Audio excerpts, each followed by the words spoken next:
Ini ayat ini berlaku bagi orang yang menghadapi kesulitan lalu dia kembali kepada Allah Subhanahu wa taala. Cobaan yang sedang datang justru bentuk kasih sayang Allah agar kita bisa kembali kepadanya. Di saat itu Anda wudu. Bahkan sejadah. Sujud di malam hari.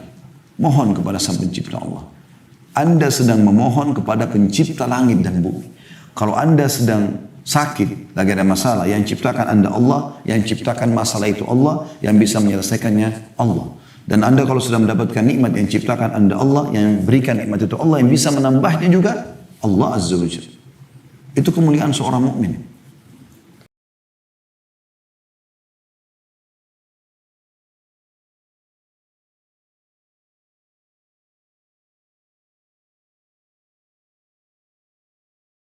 Assalamualaikum warahmatullahi wabarakatuh. Alhamdulillah, wassalatu wassalamu ala rasulillah. Segala puji dan puja kehadirat Allah subhanahu wa ta'ala. Juga salawat dan taslim kepada Nabi besar Muhammad sallallahu alaihi wa ala alihi wa sahbihi wasallam. Judul kita teman-teman pada saat ini adalah optimisme. Perlu kita garis bawahi bahwasanya optimis salah satu pilar dari pilar-pilar Islam. Jadi seorang muslim wajib mengetahui kalau mereka selalu berada di atas sebuah pilar bangunan yang kuat, yaitu optimis. Dan itu ajaran dalam agama kita. Imam Adz-Dzahabi rahimahullah memasukkan putus asa dari rahmat Allah atau pesimis itu bagian daripada dosa besar. Allah subhanahu wa ta'ala rahmatnya sangat luas. Salah satu sifat Allah subhanahu wa ta'ala adalah rahmatnya mengalahkan murkahnya. Sebagaimana dijelaskan dalam hadis qudsi, ya. Artinya Allah Subhanahu wa taala memberikan kesempatan kita agar selalu optimis. Sebesar apapun dosa yang kita lakukan, sebanyak apapun yang sudah kita langgar, selama kita ingin kembali atau bahasa agama kita taubat di jalan Allah, Allah akan terima. Bahkan dalam hadis Bukhari dikatakan Allah sangat gembira dengan taubat hamba-hambanya. Jadi ada penekanan tentang masalah pentingnya optimisme dalam Islam, dan ini akan lebih panjang lebar kita bahas pada kesempatan ini insyaallah. Di pembukaan ini teman-teman sekalian kita bisa merenungi sabda Nabi SAW. Beliau mengatakan la adwa wa la tiyara wa yu'jibuni al-fa'al. Artinya ketahuilah tidak ada penyakit yang menular sendiri dan tidak ada kesialan. Serta aku sangat menyukai al-fa'al. Al-fa'al itu kata-kata optimis. Ya. Jadi seperti biasa di teman-teman dokter itu atau medis, kalau orang lagi sakit, saya bisa sembuh nggak? Insya Allah bisa. Ya. Apapun selalu kita menghubungkan bisa. Selama bukan sesuatu yang melawan sunnatullah. Misal, kalau ada orang berharap malam dihilangkan sama sekali, itu keliru. Sunnatullah peraturan malam dan siang berpasang-pasangan. Atau berharap agar lawan jenis laki-laki atau perempuan hilang sama sekali. Ini juga tidak mungkin. Sunnatullah. Atau menghapus kematian. Ya. Atau kelahiran. Ya. Atau menentukan, mengatakan bahwasanya tidak mungkin orang ini akan mati pada hari dan menentukan misalnya itu takdir. Maka ini semua tidak mungkin. Tapi kalau sesuatu yang sifatnya manusiawi, sembuh dari penyakit, mengejar prestasi-prestasi dunia terbaik dari pendidikan, dari pekerjaan, ya, mengejar harta yang halal, pasangan yang baik, yang sempurna menurut kita, keturunan yang banyak, pakaian yang bagus, harta dan urusan dunia, maka itu kita dianjurkan agar optimis. Termasuk kalau kita sudah melakukan pelanggaran-pelanggaran pun, kita diharapkan agar segera bertaubat dan kembali ke jalan Allah Subhanahu wa taala. Perhatikan sabda Nabi SAW di sini dikatakan wala tiyarah, enggak ada kesialan. Nah, ini seringkali orang menghilangkan atau merobohkan pilar optimisme dalam hidupnya karena menganggap sial. Misal mobilnya mogok tiba-tiba, sial nih mobil. Padahal sebenarnya tidak ada sial. Atau ada hari sial, ada waktu sial, ada tempat sial. Tidak ada dalam Islam semua itu. Semua di muka bumi ini teman-teman adalah tempat yang baik. Ya. Bahkan Nabi SAW mengatakan inna maju ilali ardan masjidan wa tahura. Allah telah jadikan untuk bumi ini semuanya suci dasarnya dan bisa jadi masjid untuk sholat. Jadi tidak ada dikatakan tempat sial. Dan juga Nabi SAW mengatakan dan aku suka sekali dengan al-fa'al, kalimat optimis. saya bisa, saya akan diampuni, saya akan masuk surga, saya akan berhasil, saya akan lulus, saya akan menikah, saya akan punya anak, ya. Saya akan jadi orang kaya, saya akan jadi orang pintar, ya. Saya akan memaafkan, ya. Semua itu al-fa'al. Dan kita dianjurkan dalam Islam seperti itu. Bahkan itu bisa menjadi doa, ya. Makanya Nabi SAW, hadis tadi itu hadis riwayat Bukhari Muslim, ya, yang hadis tentang kata-kata al-fa'al atau kata-kata optimisme. Dan dalam Islam kita dianjurkan agar selalu saja, ya, menghindari kata-kata buruk. Bahkan kata Nabi SAW, jangan kalian pernah ucapkan kata-kata buruk yang bisa jadi doa buruk untuk diri kalian, harta kalian, dan juga keluarga kalian, yang bisa saja malaikat lewat mengaminkan dan terjadilah. Misal ada suami istri mengatakan, saya nyesal nikah sama kamu. Ada orang tua mengatakan pada anaknya, menyesal saya melahirkan kamu misalnya. Menyesal saya punya anak seperti kamu. Maka bisa jadi kalimat buruk. Dan itu bisa saja anaknya justru jadi nakal gara-gara kata-kata itu. Atau dia lihat dirinya di kaca, dia mengatakan, saya kok jelek sekali ya. Akhirnya dia selalu memandang dirinya jelek. Padahal sebenarnya sejelek apapun dia dalam pandangan manusia, tetap dia ciptaan Allah Subhanahu Wa Taala. Tetap ada kesempurnaan ciptaan di situ. Allah mengatakan, fi ahsani taqwim, kami ciptakan manusia dengan sesempurna mungkin. Al-Hulaimi berkata, rahimahullah, Nabi SAW suka dengan optimisme. Karena pesimis merupakan cermin persangkaan buruk kepada Allah tanpa alasan yang jelas. Optimisme diperintahkan dan merupakan wujud prasangka yang baik atau prasangka yang baik. Seorang mukmin diperintahkan untuk berprasangka baik kepada Allah dalam setiap kondisi. Ini dinukil dari Fathul Bari, syarah Sahih Bukhari, ya, di jilid 10 halaman 226. Jadi bagaimana kita dianjurkan agar selalu berbuat kebaikan-kebaikan, teman-teman. Kita selalu optimis. Jadi seburuk apapun masa lalu Anda, nggak ada hubungannya dengan Anda sekarang. Masa lalu dalam Islam tidak pernah dilihat. Bukankah mayoritas sahabat dulunya orang-orang non-muslim, orang kafir di Mekah, kemudian mereka dapat hidayah? Bukankah Umar bin Khattab radhiyallahu anhu adalah orang yang paling benci Islam? Bahkan pada saat akan mengucapkan syahadat, hari itu dia menghunuskan pedangnya, pakai baju perangnya untuk membunuh Nabi SAW. Dan terbalik, Allah berikan hidayah. Ya. Bukankah Abu Sufyan, orang yang memimpin pasukan Ahzab, orang yang membenci Islam, tapi setelah pembebasan kota Mekah masuk Islam? Bukankah Ikrimah bin Abi Jahal, ayahnya Abu Jahal, meninggal dalam keadaan kafir, dia selalu bersama ayah yang membenci Islam, tapi yang setelah masuk Islam dia menangis memegang Al-Quran sambil mengatakan, ini perkataan Tuhanku yang aku lalaikan selama ini. Kemudian dia mengatakan, ya Rasulullah, mulai hari ini aku akan, ya ini lihat kalimat optimisnya, aku akan bersedekah sejumlah dulu yang aku keluarkan untuk memerangi Anda sebagai tebusannya. Mereka optimis. Banyak sahabat masuk Islam umurnya sudah sepuh, tapi mereka menghafal Al-Quran, tidak ada kata-kata pesimis. Mereka selalu optimis, ya. Abdurrahman ibn Auf radhiyallahu anhu datang ke Mekah, datang dari Mekah cuma pakaian di badan, hartanya semua disita oleh orang-orang kafir Mekah. Tapi dia datang, ya, dengan berbekal hanya pakaian di badan, lalu dia datang ke pasar Madinah, dia datangi salah satu penjual, ya, perangkat pertanian, perkebunan, cangkul dan yang sejenis, lalu mengatakan, saya seorang muhajir, saya butuh untuk mengambil barang Anda, jatuh tempo, besok saya bayar. Mulailah dia ambil 5-6 cangkul dan berbagai jenisnya, kemudian dia jual, besok laku sampai dia punya toko, sampai dia menjadi salah satu dari penduduk Madinah atau kaum muslimin terkaya, atau orang-orang terkaya. Nggak ada kata-kata pesimis, mereka selalu optimis. Dan ini memang pilar Islam. Ingat selalu firman Allah Subhanahu Wa Taala dalam surah Al-Insyirah ayat 5 sama ayat 6. Ya, fa inna ma'al usri yusra. Inna ma'al usri yusra. Di setiap kesulitan, ingat ayat ini.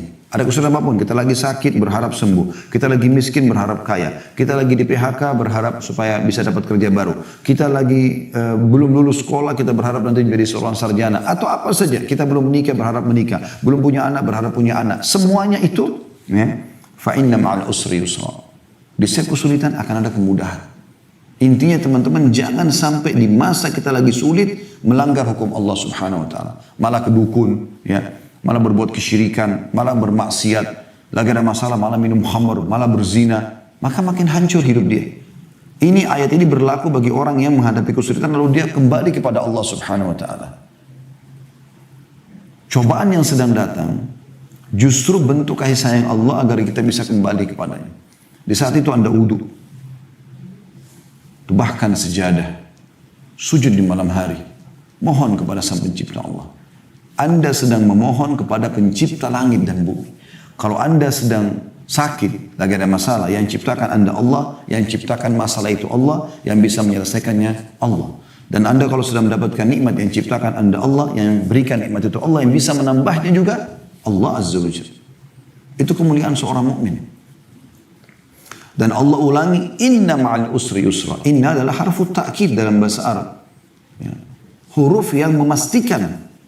Inna. Dan saudara-saudaranya anna, lakinna semua sama. Tapi inna, Allah mengatakan pasti ma'al usri yusra. Di setiap usri akan ada kemudahan. Asal Anda kembali kepada Allah subhanahu wa ta'ala. Ya.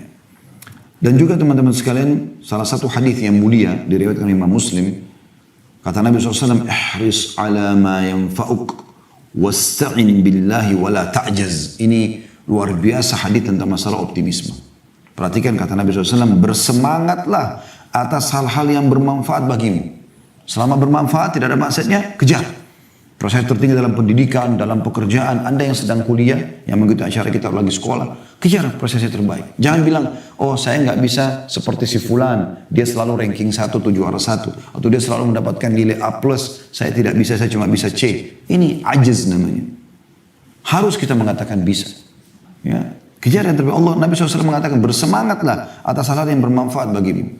Dan minta tolonglah kepada Allah. Nah ini jangan lupa. Karena kalau Allah tidak tolong, kita tidak akan mampu. Gitu kan? Dan jangan kamu lemah. Wala ta'jaz. Jangan putus asa. Jangan pesimis. Ada juga hadis Nabi SAW yang mulia. Kata Nabi SAW, kalau di tangan seseorang di antara kalian. Ya, di tangan seseorang di antara kalian. Itu ada bibit pohon. Sementara dia tahu besok terjadi kiamat. Maka tetap dia tancapkan. Luar biasa ya, motivasi dalam Islam. Kita sudah tahu kiamat besok, artinya hancur juga pohon itu nanti. Kita juga nggak ambil manfaat, tapi tetap dia tancapkan. Karena bagi seorang muslim, perbuatan baik apapun yang dia lakukan, maka akan ada pahala yang di sisi Allah SWT sampai di detik terakhir pada saat dia mau meninggal dunia. Seorang ulama bernama Abu Yusuf, rahimahullah, salah satu ulama madhab yang terkenal ya, dari madhab Hanafi. Beliau pada saat sudah mau meninggal, datang seorang temannya yang dia anggap ada ilmu lebih dari dia, lalu dia mengatakan, ajarkan kepada saya. Kata temannya, Anda sudah dalam sakit yang parah, ini mau menghadapi sakaratul maut. Dia mengatakan, saya meninggal dalam kondisi saya faham ilmu itu lebih saya cintai daripada saya meninggal dalam kondisi saya tidak tahu. Lalu temannya mengajarkan kepada dia dalil-dalil, dia berusaha menghafal, dan ternyata apa yang terjadi teman-teman sekalian? Dia menghafalnya, beberapa detik kemudian dia meninggal dunia. Begitu besarnya motivasi dalam Islam. Dan optimis setiap kali mengejar prestasi terbaik. Dan Anda diberikan lagi satu motivasi besar dalam Islam dalam masalah optimisme ini. Yaitu, kalau Anda sudah niatkan ternyata Anda belum melakukannya, asal Anda tulus karena Allah, Allah akan berikan pahalanya. Misal, kalau Anda mau tidur sholat malam, niat mau sholat malam. Ternyata kebablasan, bangunnya azan subuh. Di sini Anda akan diberikan oleh Allah Subhanahu wa taala pahala lengkap sholat malam. Karena kata Nabi SAW begitu. Man hamma bihasanatin wa lam ya'malha kutiba lahu hasanatun kamil. Siapa yang baru niat mau mengerjakan satu amal kebaikan, lalu dia kerjakan. Siapa yang niat mengerjakan satu kebaikan, lalu dia belum sempat mengerjakan, dicatatkan baginya satu pahala. Fa in amilaha, kalau dia sempat kerjakan, kutiba lahu asyru adhafiha. Kalau dia kerjakan akan dicatatkan baginya 10 kali lipat. Jadi kalau Anda bangun sholat malam, Anda akan dikasih 10 kali lipat. Karena sudah niat sebelumnya dan dikerjakan. Seperti itulah. Seperti sekarang Anda tidak punya harta untuk haji misalnya. Tapi Anda niat mau haji. Anda meninggal sebelum mengerjakan haji. Anda akan dapat pahala haji. Jihad, sedekah, bakti sama orang tua. Apa saja. Setiap kali Anda lihat perbuatan baik orang lakukan, Anda tidak mampu melakukan. Tapi Anda memang berniat, berazam, bertekad. Kalau Allah berikan kemudahan seperti orang itu saya akan lakukan. Maka Anda akan diberikan pahala yang sama. Begitu kata Nabi SAW dalam hadis. Ya, manusia ini 4. Ya, yang pertama adalah orang yang diberikan ilmu dan harta. Lalu dia habiskan keduanya di jalan Allah. Dia hartanya banyak, dia sedekahkan, dan dia juga punya ilmu agama, dia ajarkan. Kemudian datang golongan ini manusia terbaik. Semoga Allah SWT jadikan kita termasuk orang-orang ini. Yang kedua adalah orang yang Allah karuniai ilmu tanpa harta. Dia beragama pintar tapi miskin. Tapi dia, kata Nabi SAW, melihat orang yang pertama lalu dia mengatakan, andai saja Allah memberikan kepadaku seperti si fulan, maksudnya seperti orang yang pertama, saya punya juga harta, saya juga akan lakukan hal yang sama. Bangun masjid, rumah anak yatim, bantu orang susah, segala macam. Apa kata Nabi SAW? Fahuma fi ajri sawa. Maka mereka sama pahalanya. Bayangkan optimisme yang tinggi luar biasa dalam Islam. Kita biar tidak mampu bangun masjid, kita tidak mampu bantu janda-janda, anak yatim, kita tidak mampu membangun sebuah kota, apalah perbuatan-perbuatan, kita tidak mampu pergi haji, kita belum mampu beli umroh, kita tidak pergi umroh, tidak mampu melakukan banyak hal ya dari kegiatan-kegiatan sosial, tapi kita bertekad dalam hati, kalau seandainya Allah berikan saya kesempatan, saya akan lakukan yang sama. Maka sama pahalanya dengan orang yang melakukan. Itu optimis, apalagi yang lebih jelas daripada ini. Dan kata Nabi SAW, golongan ketiga adalah orang yang Allah karuniakan kepadanya harta tanpa ilmu. Kaya tapi nggak tahu agama. Maka dia menghabiskan hartanya pada kemaksiatan.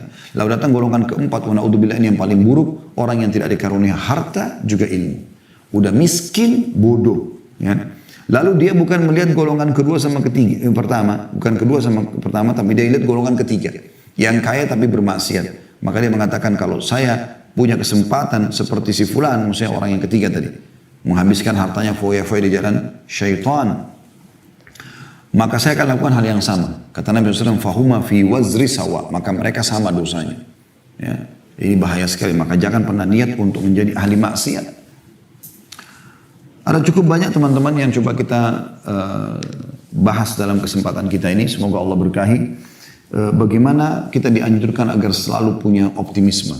Ada hadis yang lain. Hadis ini hadis sahih riwayat Imam Ahmad. Hadis ini riwayat Bukhari Muslim tepatnya. Kata Nabi SAW kepada Sa'ad bin Abi Waqqas radhiyallahu anhu, innaka intadhar warathataka agniya'a khairun laka an tadarahum 'alatan yatakaffafuna an-nas.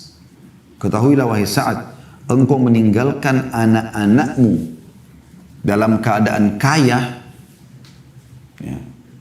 Engkau pada saat meninggal tinggalkan warisan yang banyak, jauh lebih baik. Artinya untukmu dan untuk mereka. Kau dapat pahala yang banyak, mereka pun bisa hidup. Daripada mereka kau tinggalkan dalam kondisi mengemis kepada orang-orang.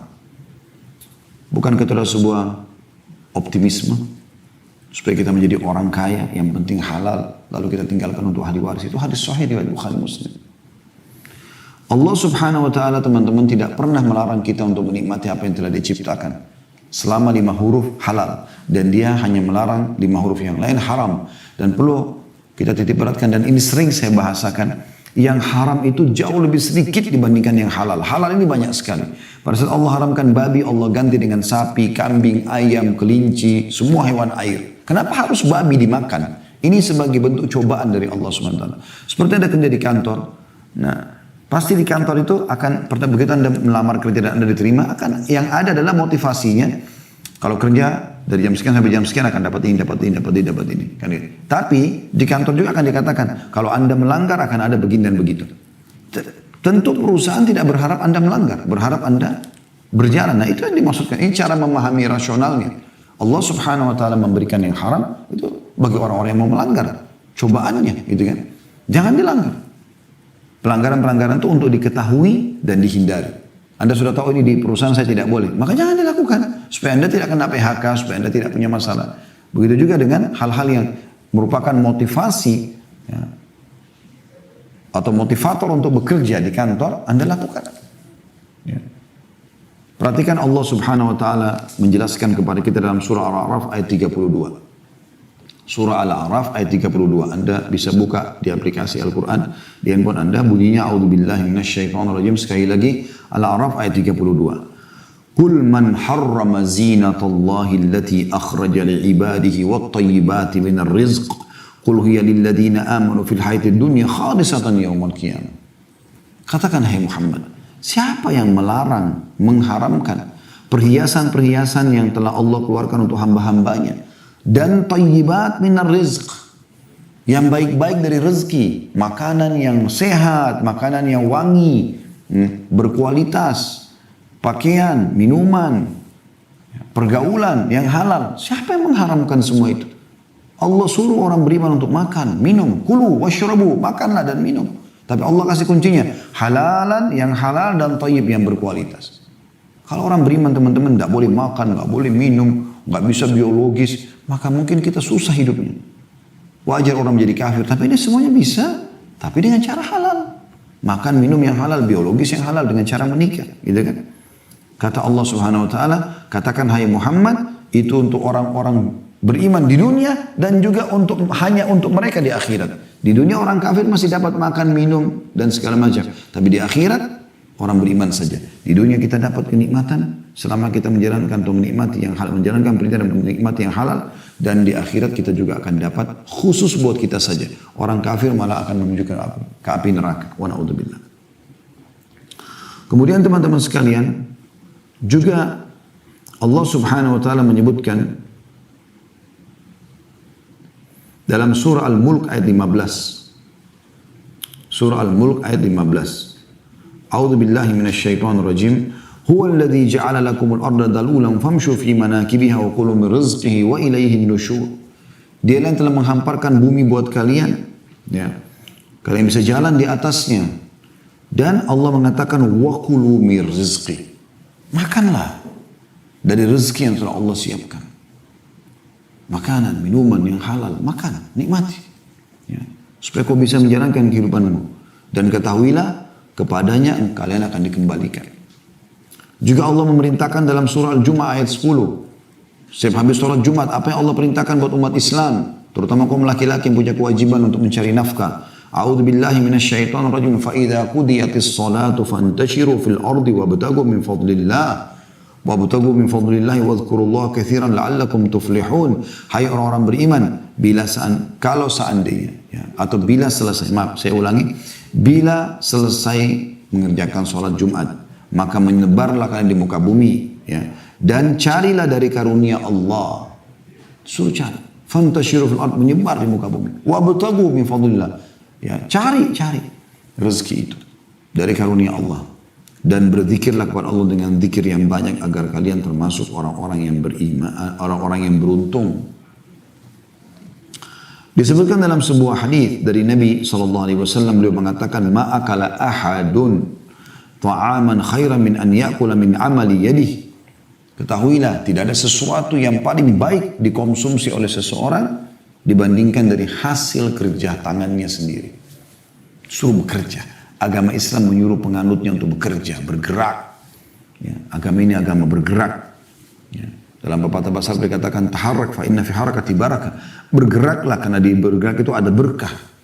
Nggak ada vakum, nggak ada pesimis dalam Islam.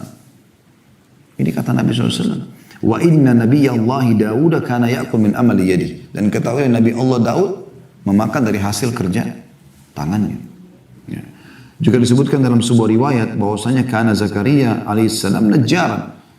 Bahwasanya dalam riwayat Imam Muslim, ya, Nabi Zakaria adalah seorang tukang kayu, bekerja dan memakan dari hasilnya itu. Dikatakan juga anna Idris alaihissalam kana khayyatan yatasaddaqu bi fadli kasbih. Nabi Idris alaihissalam adalah seorang tukang jahit dan beliau makan dari hasil jahitannya itu. Ya. Begitu juga sabda Nabi SAW yang luar biasa ini, hadis sahih riwayat Imam Bukhari. Saya selalu jadikan hadis ini juga sebagai motivasi agar saya selalu semangat bekerja, ya, berdakwah, bergerak, selalu optimis dalam kehidupan. Kata Nabi SAW, li'an ya'khudha ahadukum abhulah. Ketahuilah seseorang antara kalian mengambil potongan-potongan talinya. Thumma ya'til jabal. Kemudian dia mendatangi sebuah gunung atau bukit. Thumma ya'ti bihizmatin min hatabin fayabi'uha fayastagni bithamaniha. Kemudian dia mengambil kayu-kayu bakar yang dia pikul di pundaknya. Kemudian dia menjualnya atau dia membawa lalu menjualnya. Kemudian dia makan, ya, dari hasil penjualannya. Khairun lahum min an yas'alan nas. Lebih baik daripada dia mengemis pada orang. A'tuhu aw mana'u. Baik mereka memberi atau mereka menolak. Ya, kita lihat di sini bagaimana Nabi SAW mengatakan seseorang dari kalian kerja, ayo bergerak, ya. Bahkan pekerjaan yang paling gampang, ambil potongan-potongan tali, Pergi ke hutan, ambil ranting-ranting yang sudah kering, lalu diikat, dijual di pasar, lalu hidup dari hasilnya, itu jauh lebih baik. Imam Ahmad rahimahullah salah satu hal yang beliau lakukan, padahal beliau imam madhab yang masyhur. Beliau seringkali kalau butuh uang, maka beliau melakukan itu. Beliau pergi ke hutan, dan beliau ambil ranting-ranting, beliau pikul di pundaknya sendiri, lalu beliau jual di pasar Irak pada saat itu. Ya. Tepatnya di kota Baghdad ya. Juga para sahabat Nabi ridwanullah alaihim, mereka bergerak, bekerja. Ya. Bahkan mereka sampai berdagang di laut-laut Romawi. Ya, sebagaimana disebutkan oleh Sa'id bin Musayyib rahimahullah, karena ashabu Rasulullah SAW yatjaruna fi bahar Rum. Bahwasanya seluruh sahabat mayoritas sahabat-sahabat Nabi yang saya kenal, mereka berdagang sampai ke laut-laut Romawi. Dan Umar bin Khattab berkata radhiyallahu anhu, ta'allamul mihna. Belajarlah keterampilan-keterampilan yang kalian bisa lakukan. Fa innahu yushiku an yahtaja ahadukum ila mihnati. Karena nanti akan bisa saja dia butuh dengan keterampilannya itu. Suruh. Tidak ada kata saya, sekarang tidak tahu tapi karena saya belajar jadi saya jadi tahu kan. Sekarang saya tidak tahu atau hari ini saya tidak tahu lalu saya belajar. Besok saya jadi tahu atau sebentar lagi saya akan tahu. Enggak ada kata malu teman-teman. Ini apa fungsinya? Ini kenapa? Ini apa? Kita tanya, belajar. Hari ini kita tidak tahu, untuk apa malu dengan orang? Tapi besok kita jadi tahu. Bahkan kita bisa mengajarkan orang-orang. Dinukil dari riwayat tentang seorang sahabat Nabi juga, sebuah riwayat tentang Abu Darda radhiyallahu anhu, bahwasanya beliau ya sering kali memasak ya. Kemudian beliau sampai membuat kedua matanya mengeluarkan air mata dan beliau menjual makanan itu. Karena inginnya mendapatkan pendapatan biasa kayak kita sekarang buka restoran gitu ya. Aisyah juga berkata, karena Abu Bakar radhiyallahu anhu atjaru Quraisyin hatta dakhala fil imara. Ketahuilah bahwasanya Abu Bakar itu adalah ya, orang paling sukses dalam bisnis orang-orang Quraisy sampai beliau masuk ke pemerintahan. Artinya terus saja beliau dagang sampai di zaman Nabi SAW, ya, sampai beliau Nabi SAW meninggal. Pas sudah menjadi khalifah, beliau sibuk mengurus pemerintahan, baru beliau berhentikan bisnisnya. Artinya beliau sibuk lagi dengan tugas yang lain atau amanah yang lain. Qais bin Asim, salah satu ulama salaf yang terkenal, pernah menasihati anaknya pada saat dia akan meninggal. Dia mengatakan, alaikum bil mali wastina'ah. Kan harus mencari harta dan merawatnya, menjaga supaya dia terus berkembang. Fa innahu mambahatul karim. Karena dia sumber kemuliaan. Wa yustagna bihi 'anil la'im, dan menyelamatkan diri dari kehinaan. Wa iyyakum wal mas'alah, dan jangan pernah mengemis. Jangan pernah pesimis. Fa inna akhiru kasbar rajul. Karena mengemis itu pendapatan terakhir. Kalau betul-betul sudah bangkrut, miskinnya luar biasa, baru orang terpaksa minta. Itu pun dalam Islam dia boleh minta hanya sebatas selama dia belum mampu. Dia kalau tidak minta sekarang makanan, dia akan mati pada hari itu. Apa boleh buat? Kalau tidak, nggak ada kata-kata minta dalam Islam. Nggak ada kata-kata mengemis. Dalam sebuah hadis kata Nabi SAW, saya membuka pintu iffah, kemuliaan. Dia kalau mau terima sesuatu, maka dia minta bayar dengan jasa dia, maka Allah bukakan pintu kekayaan. Dan siapa yang membuka pintu mengemis, maka Allah akan bukakan dia pintu kemiskinan. Sa'id bin Musayyib rahimahullah berkata, la khaira fi man la yatrubul mal. Enggak ada kebaikan bagi orang yang tidak bekerja mencari harta yang halal. Enggak ada kebaikan padanya. Malas, pengangguran. Ya. Ini tidak baik. Kata beliau, yaqdi bihi daina. Dengan uang yang didapatkan dia bisa selesaikan utang-utangnya. Wa yasunu bihi 'irdah, dan dia menjaga kehormatannya. Orang kan muliakan dia. Orang kaya biar jelek tampangnya, kurang fisiknya, tapi karena dia punya harta, orang hormati. Wa yaqdi bihi dhimamah, memenuhi kebutuhan-kebutuhannya. Wa in mata taraka mirasan liman ba'da, dan kalau dia mati dia akan mewariskan bagi orang yang datang setelahnya. Jadi manfaatnya besar sekali kan punya pendapatan itu. Dan ingat teman-teman, innamal a'malu binniyat, semua sesuai dengan niatnya. Allah berikan Anda begitu. Sudahlah, saya cukup dengan ini, saya nggak usah lagi jadi sarjana, saya nggak usah lagi bekerja, saya nggak usah cari pekerjaan lain, saya Tidak usah maju, tidak usah begini, tidak usah begitu, tidak usah berobat, ya, tidak usah ikhtiar. Ini semua Allah kasih dia seperti itu. Tapi kalau dia minta, Allah SWT akan kasih. Berapa banyak orang teman-teman kemarin pakai sepeda engkel, beberapa waktu ke depan sudah pakai mobil Mercy. Banyak sekali. Berapa banyak orang tadinya dianggap sudah sakit parah, masih bisa sembuh. Sa'ad bin Abi Waqqas itu di Mekah, dia pikir sudah akan meninggal sakit parah, tapi subhanallah dia hidup sampai di masa Umar, bahkan di tangan dialah pada saat dia memimpin perang Persia takluk di tangan kaum muslimin. Tidak ada pesimis. Dahhak bin Muzahim rahimahullah juga berkata, syaraful mu'min salat fi jawfil lail, kemuliaan seorang mukmin ya itu adalah dia salat di malam hari karena antara dia sama Tuhannya, wa izzuhu, dan juga kemuliaan jiwanya istighna'u 'anil nas. Dia tidak bergantung pada manusia. Kemudian teman-teman sekalian, Umar juga pernah berkata, maksabatun fi di'anah khairun min su'alin nas.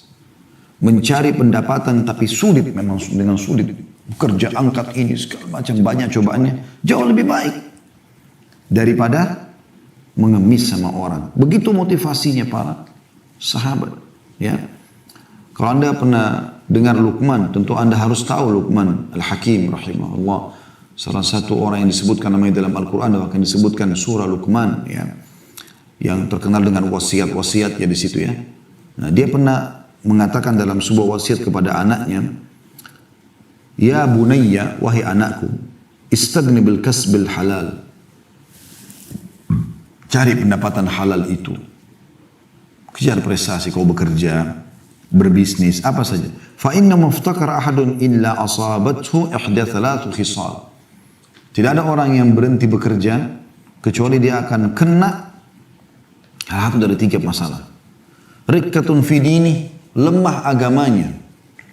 Orang miskin itu lemah agamanya. Ya. Maksudnya mudah sekali dia untuk bisa meninggalkan sholat, meninggalkan agama. Bukankah banyak orang-orang yang murtad justru karena ini kan? Bukan kita bicara secara khusus orang miskin tertentu, tidak. Ada orang miskin, masya Allah punya keimanan kuat, tapi kita bicara di sini, Luqman Hakim berikan wasiat. Orang miskin itu lebih lemah agamanya, secara umum ya.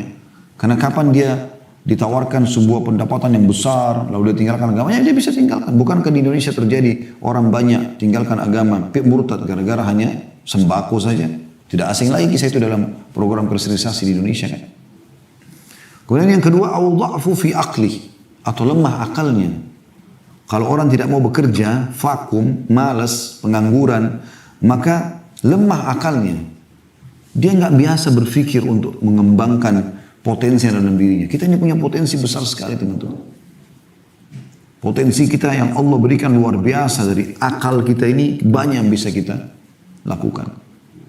Nah, akalnya jadi lemah kalau dia tidak bekerja. Dan yang ketiga, awwaha'u fi muru'ati, atau tercoreng di kehormatannya. Biar tampan, biar cantik, tapi kalau orang tahu miskin, tidak ada pekerjaannya, ini bisa saja orang anggap remeh.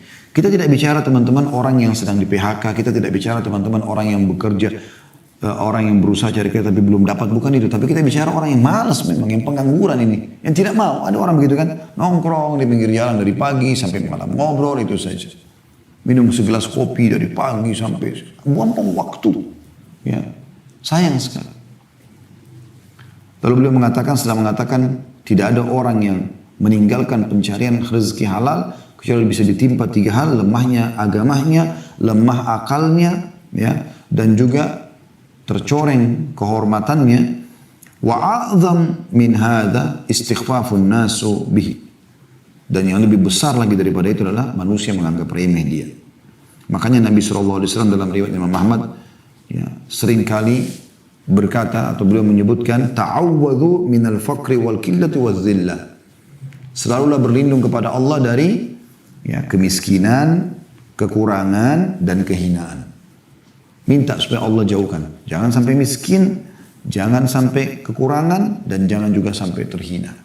Selalu Allah muliakan kita di dunia dan juga di akhirat. Ya.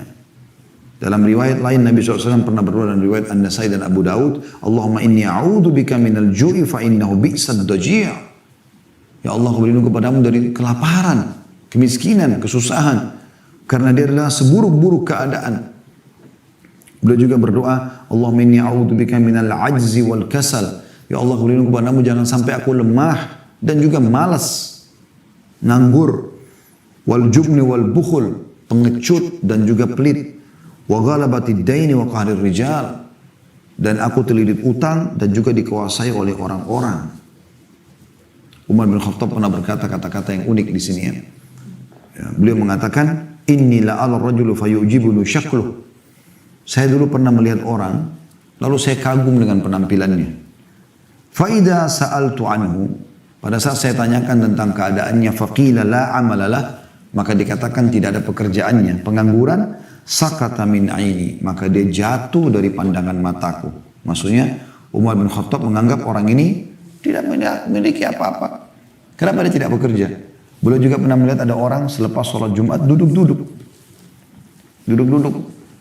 Lalu Umar mengatakan, kenapa kalian di sini? Mereka mengatakan, kami bertawakal kepada Allah. Lalu Umar marah. Maksudnya mereka mengatakan, ya sudah, kalau ada yang antarin kami makanan, seakan-akan begitu ya, ya datang kami makan. Tidak, ya sudah kami tawakal kepada Allah. Maka Umar radhiyallahu anhu marah, menghardik mereka sambil mengatakan, ya, kalian mengatakan itu sementara kalian tahu Allah tidak pernah atau tidak akan pernah menurunkan hujan emas dan perak. Keluar dan cari rezeki Allah. Jadi banyak orang salah paham dengan kalimat ini ya. Itu juga dengan orang banyak salah paham dengan kalimat zuhud. Zuhud itu mereka mengatakan tinggalkan dunia untuk akhirat. Bukan akhi dan ukhti. Zuhud itu ya salah satu rangkaian daripada sifat orang mukmin adalah mendahulukan akhirat dari dunia. Bukan meninggalkan dunia. Karena Allah SWT mengatakan dalam surah Al-Qasas. Surah nomor 28 ayat 77. A'udhu billahi minasyaitanir rajim. Wabtaghi fima ataka Allahu daral akhirah wa la tansa nasibaka minad dunya. Al-ayat. Kejarlah apa yang Allah janjikan untuk kalian di akhirat nanti. Surga, derajat-derajat yang tinggi dengan sholat, dengan puasa, dengan sedekah, bakti orang tua, jenguk orang sakit, zikir, baca Quran, berdoa, segala macam hal. Dan jangan lupakan bagaimana dari dunia. Orang mukmin tetap dianjurkan pakai baju yang bagus. Nabi SAW pakai baju yang bagus. Memiliki rumah. Nabi SAW menyiapkan setiap istrinya rumah sendiri. Kendaraan, tunggangan juga sama. Nabi SAW siapkan unta terbaik buat pasangannya. Beliau punya kuda terbaik dalam berperang. Beliau punya beberapa pedang. Beliau punya beberapa sandal. Ya. Nabi SAW punya beberapa baju dan bagus. Bukan yang kumuh. Jadi jangan salah paham dengan masalah-masalah seperti ini teman-teman sekalian. Oleh karena itu selalu optimis. Tidak ada kata-kata tidak bisa. Selama bukan melawan sunnatullah, maka bisa. Dan Allah SWT mengatakan, فَإِذَا أَزَمْتَ فَتَوَكَّلْ عَلَى اللَّهِ. Kalau kau sudah bertekad, bertawakallah kepada Allah. Jalani, pasti kamu bisa. Tidak ada kata-kata terlambat teman-teman sekalian. Dan ini adalah optimisme dalam Islam. Harusnya kita seperti itu. Ya? Jadi mulai sekarang, buka lembaran baru, bagaimana kita ke depannya semuanya berisikan optimisme. Kita semangat, ya, untuk mencari rezeki, untuk memiliki pasangan, yang belum punya pasangan untuk memiliki anak, jangan berhenti ikhtiar, ya, untuk melakukan ibadah haji, zakat. Kalau hari ini Anda adalah mustahik penerima zakat, bagaimana Anda target tahun depan, 2 tahun lagi, 5 tahun lagi saya jadi muzaki, saya akan mengeluarkan zakat. Tidak ada kata-kata terlambat. Anda kalau baca kisah orang-orang sukses juga, mereka mulai dari tidak mampu sampai mereka menjadi mampu. Ya, tidak ada teman-teman satu komunitas ya, yang maju kecuali memang karena motivasi semangatnya selalu adalah optimis. Dan tidak ada satu komunitas terpuruk kecuali memang karena mereka selalu pesimis. Apalagi diikuti dengan khurafat-khurafat. Hari Selasa adalah hari yang sial. Kalau tangan kiri gatal mau dapat duit, kalau tangan kanan mau keluarin duit, kalau matanya kedap-kedip, yang di atas mau senang, kalau yang di bawah mau sedih. Ini sial. Kesialan tidak ada dalam Islam. Akhi dan ukhti, tangan Anda gatal itu karena memang kebetulan gatal. Kalau setiap kali tangan kiri kita gatal, mau dapat duit, kita gatalin aja tiap hari. Tapi bukan seperti itu. Apa hubungannya dengan Anda mau sedih dengan kedap-kedip di bawah kelopak mata bawah Anda? Gak ada hubungannya sama sekali. Mata Anda letih, butuh istirahat. Jangan sampai Anda menanamkan semua contoh-contoh pesimis dalam kehidupan Anda. Allahu a'lam.